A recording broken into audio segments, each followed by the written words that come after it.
Did you hear that the entire Turner family is leaving? Oh, not the Turners. They've been here forever. What's their issue? I heard that they didn't think the sermons had enough scripture. And the new visitors who've been coming for like a couple months. Yeah, I love those guys. I thought they were going to stick around. They're leaving too. Oh, man, what's their issue? They were hoping for more discipleship. Well, I guess I know what we need to do now. What do we need to do now? Kick Sister Margaret off the piano and get better worship music. Well, thank you for joining us for another edition of Rural Pastors Talk, a podcast highlighting the advancement of Christ's kingdom in rural places, just like the town you live in. The rural church is not the baby pool we splash around in before moving on to bigger opportunities. It's not the place we're confined until we can take off those training wheels. And it is not God's penalty box as a punishment for breaking the rules. No, Jesus died for his people. And as long as Christ's people live in rural places, a vibrant, healthy, multiplying presence of his church will be there too. Well, hello, my name is TJ Freeman. I am a rural pastor and the executive director of the Brainerd Institute for Rural Ministry. And I am joined today by some of my homies. What's going on, guys? Joshua McLaren, pastor at Christ Church in Mansfield.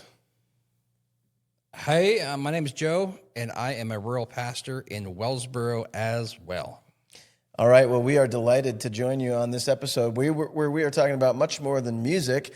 On this episode, we are going to talk about some songs from our childhood. I guess it's music related anyway. We're going to talk about music in your church and whether or not that is the magic bullet that can save your ministry. We have a quote in there somewhere. I didn't look at what kind of quote it was yet. I'm hoping it's good. I'm hoping it's good. I picked it. Yep. Oh, you said it's a quote from Stephen Whitmer to make you get here. But that was last week. It's a quote by Spurgeon. Okay, I missed last week. Who's so. like a That's heart bigger surgeon. than Sturgeon. Oh. Okay, we'll go with that, I guess. And you can check in last week and hear Dr. Whitmer's quote. There you go. It was really good. Yep, that'd be great. But yeah, and we'll also close with something that you can definitely use more of in your life if you are a rural pastor, and I'll tell you about that at the end. But for now, here's our question, big, important question. What music do you remember from your childhood? Bah, bah, bah, bah. Eye of the Tiger, baby. I watched Rambo. It wasn't Rambo. It was Rocky 3 so many times. And when that song would come on the movie, I'd crank it up on the TV and I would record it on my cassette player. Oh, man. Because I loved it so much. It was a good tune, for sure. When I think about my childhood, I remember I was often in the back of the minivan. And in the back of the minivan, you didn't have any control whatsoever over the music. And my parents they like classic rock kind of stuff. But particularly the Styx and REO Speedwagon, groups like that. But that song, I'm Sailing Away, that one comes to mind. Sing it. Yeah, you got it. I see you. Sail away, oh, sail away. No, not that one. Not that one? I'm sailing away. There you go. Oh, I think I had the chorus. Anyway. Since I was a kid, don't like think you did were not well. even born. Yes, tell us about the new Since I kids. was a kid no, not last even year. new kids. You were a Backstreet Boys or something. Yeah. Well, no, that's You were born after the Backstreet Boys? yes. That's gross to Oh think my about. goodness. Sorry, guys. Like the I was Backstreet Boys raised. are like the BB King. I wasn't raised like a heathen, so we only listened to contemporary Christian music. So it was Toby Mac and Jeremy Camp. Nice, yeah. Yeah, my brother-in-law introduced me to Skillet, which then led to Anger? listening to a lot of heavier things. But I've been told that I look like the front man for Skillet, so I don't know. yeah, you got a little John think? Cooper in you. John Cooper, is that his name? John Yeah. Cooper Mellencamp? Nope. No. Okay, that's John something Cooper. else. Yeah. Great. Well, anyway, it's fun to think about the kind of music you listen to as a kid. I'm sure it shapes you. Music is a significant part of our lives as humans. Why do you think that is?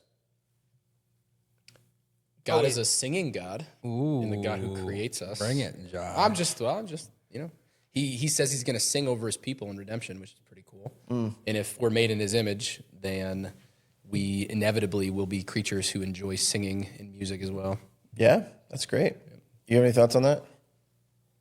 I think we just really enjoy good music and good lyrics, and it stirs us and fires us up, or calms us down, or makes us sad, or makes us happy. Yeah, why is that, Joe? It does it to our souls. Yeah, actually, I had to think that we're through also as I was emotional saying it. beings too, right? Right. Like, Yeah, that's and even though our emotions are tainted by sin, they're not inherently, they're not given to us. In Josh God's is coming down the original mountain creation. already Sorry, in this episode. I just preached on this stuff at a youth summit, so it's like in my head. One of the things that I often think about is how music is invisible. Like, you cannot see it. I mean, you can write the notes out, but it's something that's always been out there that we had to discover. But you don't discover it through the normal, like observing. You hear things and you think about them. Yeah. It's really fascinating how it does have an impact on your mood, all those kind of things, which is why it's no surprise that we would be singing in church. But if you've ever been in a situation where things aren't going great in your church, attendance is low, people are getting a little grumbly, mumbly, one of the things that sometimes comes up is, if only we had a better, you fill it in, better kids ministry, a better facility. One of the big ones is music. If we only have better music. Have you guys heard that before? Absolutely. I was part of a church that split because we heard from leadership that we just need better music so that we can grow. And there was a great big schism between what better music was. Well, and you even think about when people are church shopping, right? They aren't, not always are they concerned about the doctrine and theology, but it's like the options that they have. And if a small rural church that's 10 minutes away compared to a different church that's 30 minutes away has less to provide them, less for them to consume, then they may not end up going there. Yeah, that's right. So yeah, we've objectively seen people go to different churches because they have better music. Right. So we know it's a thing. Better music. Right, yeah. And what we need to get into in a little bit is why better music, in that your quotation marks, better music is not necessarily the thing we should be chasing, and whether or not we should try to improve our music or just go with a YouTube thing, or what we do. So let's talk about that kind of range. So I was at a church, very sweet church in Waverly, New York this last Sunday, and we sang to a computer. So on the computer screen was the lyrics, and they were projected onto the wall. And it was actually cool how they did it. I mean, if you have to do it this way, would be ideal. It was a music track with just a tiny little bit of background vocal to get you started. And it wasn't like, Was there any the guitar song guy. leader? Any that came up front? There was not. And I think that's something that could be discussed, whether or not you should have somebody do something like that. But they did have music from a YouTube versus like at our church in Wellsboro, where we've been blessed with a lot of musicians who want to use their gifts. So we have full group up there every single week. So And there's in between there too. I was just recently in a church that played YouTube music, but then they also had people up front singing. So there's a bunch of different variations of music that you can talk about. yeah, that's right. So why is it, or should we argue that better music can save your rural church? I think it goes back to what we were talking about at the very beginning and all about the feels and the feelings. If people come and they enjoy the music, and I think enjoying worship is definitely an important thing, but if it's not as perfect or it's not exactly what they're looking for, that kind of they've got everything kind of out of order. That's not necessarily the most important thing that we're looking for when it comes to church, just the actual music part. There's much more important. There are many important things, I should say it that way. But how do you deal with the fact that people are kind of expecting good music?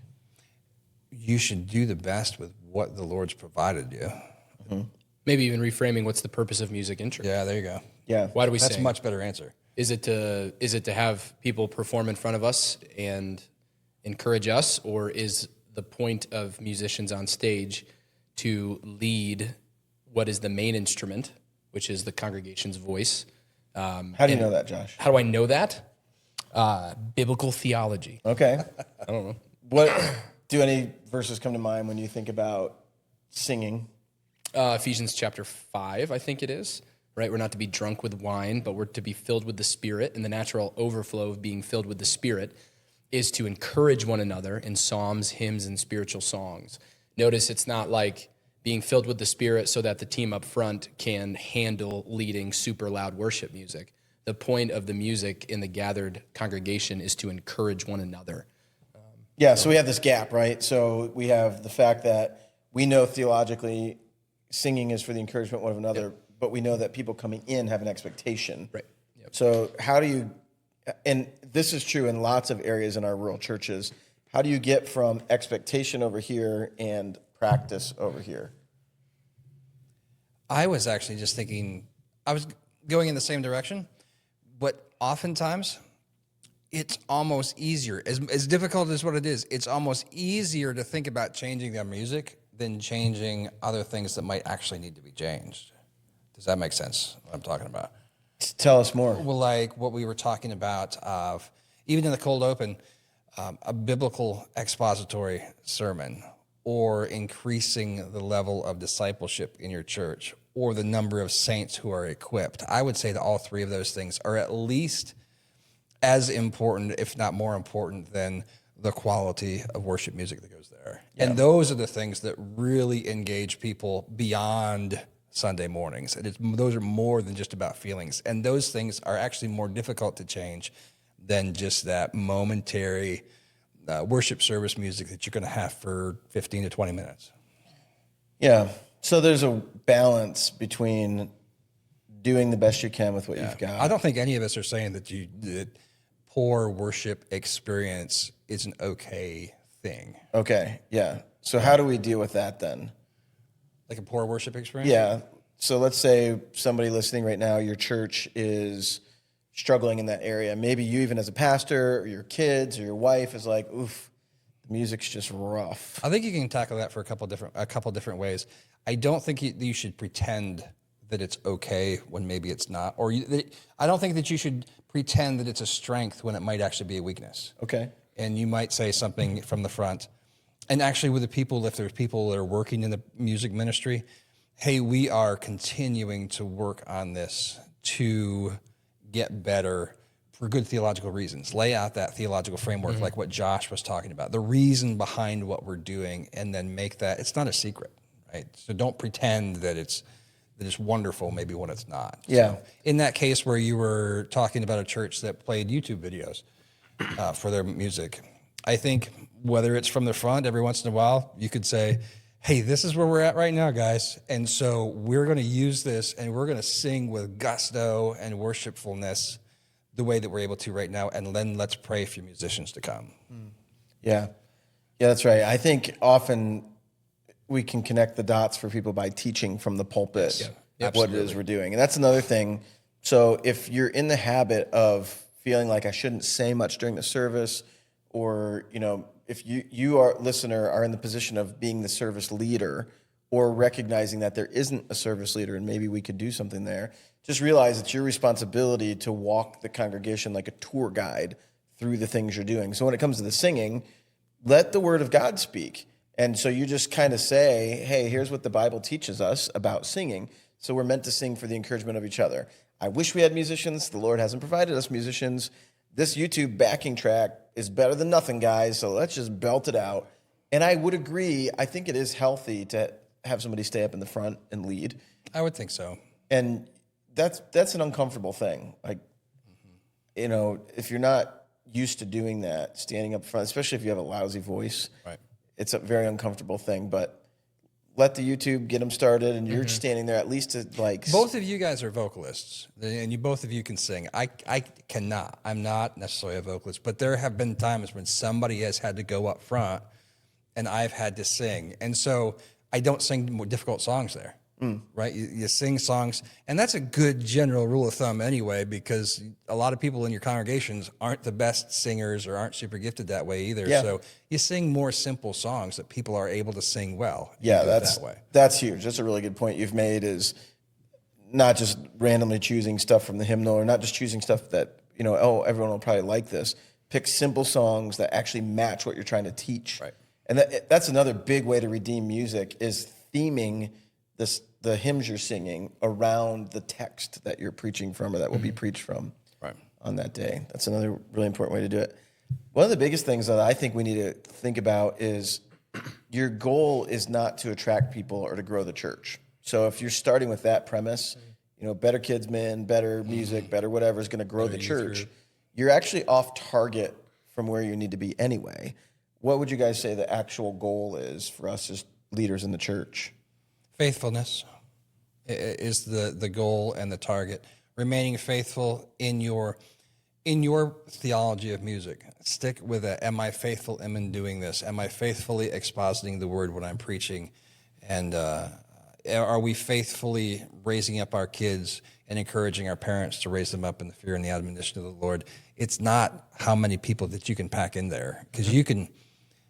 What's the old saying is you keep them with what you catch them with, right? Actually, I had that backwards, but if music becomes the primary focal point, or your kids' ministry becomes the primary focal point, and that's how you get people in there, they're just going to be expecting more and more of that. And when you start faithfully doing things, it's going to be like the old switcheroo on them, and they might not like it. Yeah, that's right. So here's the encouragement then, I think, as we kind of sum up what we've been talking about, is you want to make sure that you're shooting at the right target. Shoot for faithfulness. Be faithful to the word. Be faithful to God. And if you want to double down on something, don't go out and figure out how to fix your music. Double down on your praying for the congregation. Double down on trying to mobilize your people who you have to go out and make Christ known. A point that you made earlier, double down on your understanding of what music in church is for. Yeah, that's right. Double down on teaching that. Teach it every week for however long. And walk them through.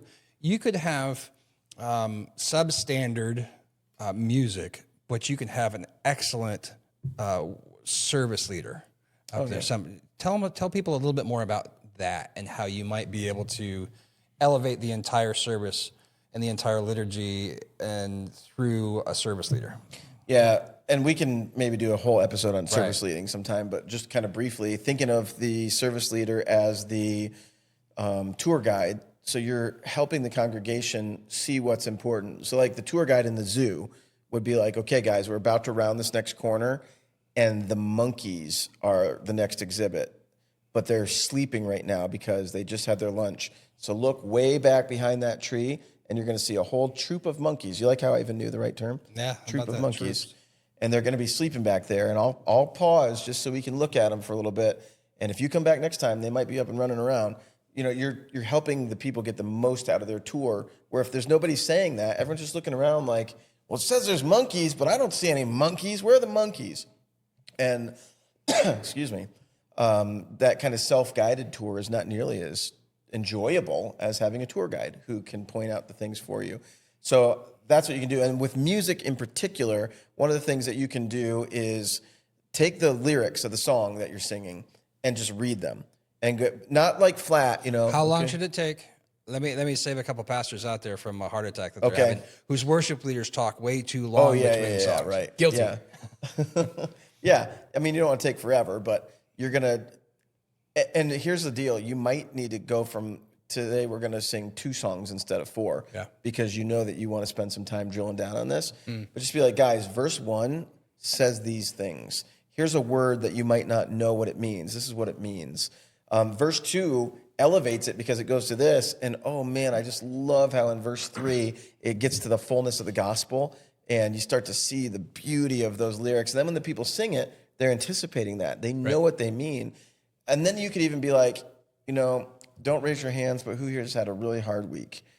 We are singing the song It Is Well today, not because of a tradition, but because we need that song in our souls for when we have a bad day. Yep. We saw that at Equip. There was a brother who came to our local Equip gathering, had a hardship in his family, and we started singing together, It Is Well, and I looked over, and he's just beginning to cry, and soon he's weeping. And then the whole group puts their arms around him, and we're singing together, It Is Well, even though he's been through this really hard thing. It's the kind of stuff that singing is for. So singing is not the way you grow your church at all. You can have 0 talent and sound like a bunch of just clamoring cymbals, and do it with great joy for the worship of the Lord. When you understand what it's for, you teach what it's for, you just embrace that. It can be really sweet. So, you know what, though? There's a little bit of trouble. I think there's oh no. An SOS. Speaking of classic rock. Sending out an SOS. Josh, who sang that? I'm gonna guess a ridiculous guess. Metallica. That is a ridiculous That's guess. false, but Queen. No, 2 strikes, baby. I'm out. Yep. I'm out with 2. Who I sings it? think I know. I think it was Sting and the Police, wasn't it? I think you are correct. I Of am course. correct. Yes. King, of course it would be Sting. Yeah, in the Police. All right, so Josh, Anyway. because you're so wise and sure. gifted, Yeah. tell us what this SOS is all about. Well, the first S stands for subscribe. If you're not already subscribed to our channel or Facebook, follow us on Facebook.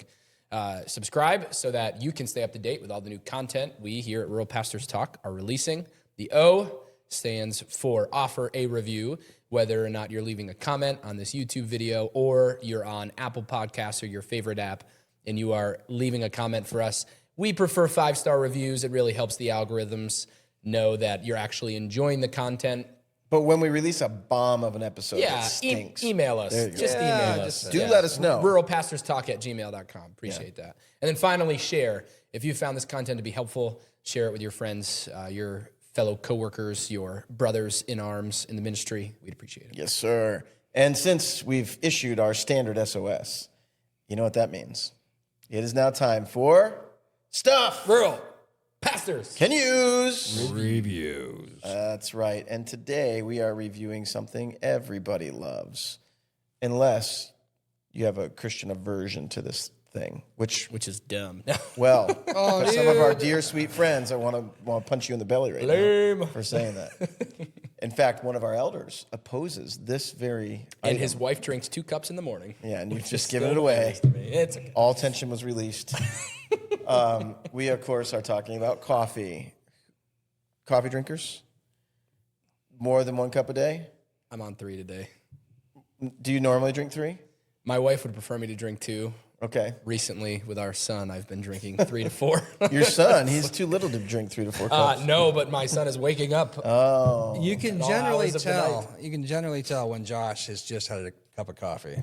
A little jittery. And you can tell when he needs one, too. Yeah. Joe, how many do you normally drink? I drink about 4 half cups. And then I leave them laying around the church. Sometimes he needs to go warm them up. That is and finish very true. drinking. That is true. Yep, that's right. I'm a once in the morning, once in the afternoon guy, typically, but once in a while I'll do 3 as well. And the caffeine that I am loving lately is my Stuff Rural Pastors Can Use review today. So this coffee is delish. It comes from a subscription service. Now, I typically don't like subscription services for a lot of reasons. Do you guys remember? You might not, Josh, because You're a baby. You're a baby. But there was the Columbia House and BMG music services. I do. Did you ever subscribe? I did. And I had to call them weeping in tears. that's say, right. You can't get out. Yeah. It's purgatory. It was awesome because you order 1 CD and you get 13. And then they send you one every month for like $29.99 and you're hooked. The coffee subscription is nothing like that. So Atlas Coffee Company, Josh will probably put the thing in the notes. Actually, maybe even Catherine will do that. Someday we'll tell you guys about Catherine, who's now behind the scenes helping us with all these things. Yep. So you sign up, and it's like, if you get 2 bags, it's like $8 a bag, $16 for 2 bags of coffee for however long that takes you to drink them. You can select medium, light, or dark roast, and then they have a different single origin that they come from every single time. So you're getting your coffee in the mail. It's very fresh. You get to try a variety of different flavors. You don't have to go to the store and get it. It's awesome. So I like good coffee. You, Joe, what do you drink? It does not matter. I get Folgers, Maxwell House, Lavazza. I did get.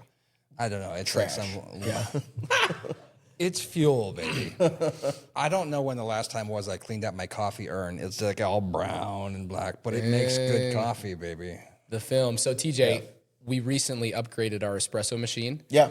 And I have not been able to find a roasted coffee that I can ground to get a good pull. Like I have literally made, I'm not kidding. To get a good pull? Like, yeah, you have to pull a shot. Yeah, of coffee. Joe's out. Anyway, I've literally 10 cups, 5 scoops, just send it. I have tried at least 5 different kinds, 5 different roasts, 5 different origins, and I've made probably 30 shots of coffee, and I cannot figure it out. I just don't need So that it's- stress in my It life. is Yeah, there you definitely go. user error, but I think doing something like this would give me, Yeah, I I think so. some variability, and Yep. so and it's interested. good. It's good in all forms. If you like a nice French press, you just grind it. well, I'm on their website, and they'll grind it for you depending on your use. yeah, if you're a loser. Select your grind type. It's pretty cool. Yeah, or you can just get a grinder. Yeah, Yeah, you have a grinder? I have a grinder. Yeah, okay. So yeah, when you get your own grinder, then you can French press with a nice coarse grind. You can run it through the espresso machine with a nice fine grind, so you can dial it right in.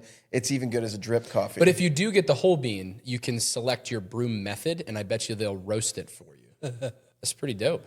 Like I can say I'm gonna normally use a drip machine, Yeah. and it'll tell me, yeah, that's neat, man. Yeah, it's pretty cool. So another pastor friend of mine turned me on to it, Cameron Coburn. Of course. Yeah, he likes the finer things. Indeed. Yes, he does. He sure does. So once you go Atlas, you never go backless. That's what they say. So hey, anyway, I hope that That's a great review, TJ. you give it I'm a very shot. interested. Have a poll. And honestly, like for really good coffee, this is pretty It's inexpensive. very inexpensive. It's very affordable. Yeah, we have a couple local roasters who I really appreciate their Yeah. coffee, but this saves you quite a few bucks versus even going to the local roaster. No offense to the local roasters. Love them. We love you. Yeah, that's right. So, all right, well, the stuff rural pastors can use has been reviewed. We've had a good episode talking about music. Yes. The encouragement, I hope, to all the rural pastors and rural church leaders listening is trust the Lord, be faithful, understand music for its actual intended purpose, and help your church use it that way.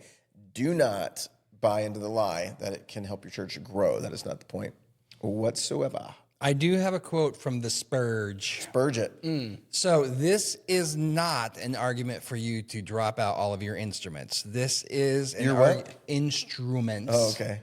I heard some redneck in there. You know what I heard. Instruments. Instruments. Instruments. Get your strength. Hey, you know, keep your banjos and your fiddles and your violins up there. That's right. But this is pretty good. The human voice is so transcendentally superior to all that wind or strings can accomplish that it is a shame to degrade its harmonies by association with blowing and scraping. That's awesome. Like, I had to come I out dig on it. lectures or something. Yeah, I'm sure. Yeah. You know, to close out to that point, some of the most delightful moments I've experienced as a Christian are singing with the congregation and hearing nothing but their voices. A cappella. Yeah. Yeah, that's right. So, hey, thanks for joining us on this episode, and we are going to see you next time. Adios. Razor Ebenezer. And thanks again. We truly appreciate you spending some time with us here on Rural Pastors Talk. We hope that this is a blessing as we think about the work that the Lord is doing in places most of the world thinks of as the middle of nowhere. Dear Christian leader in a rural church, press on, trust the Lord. He's good and he's worth serving. See you next time.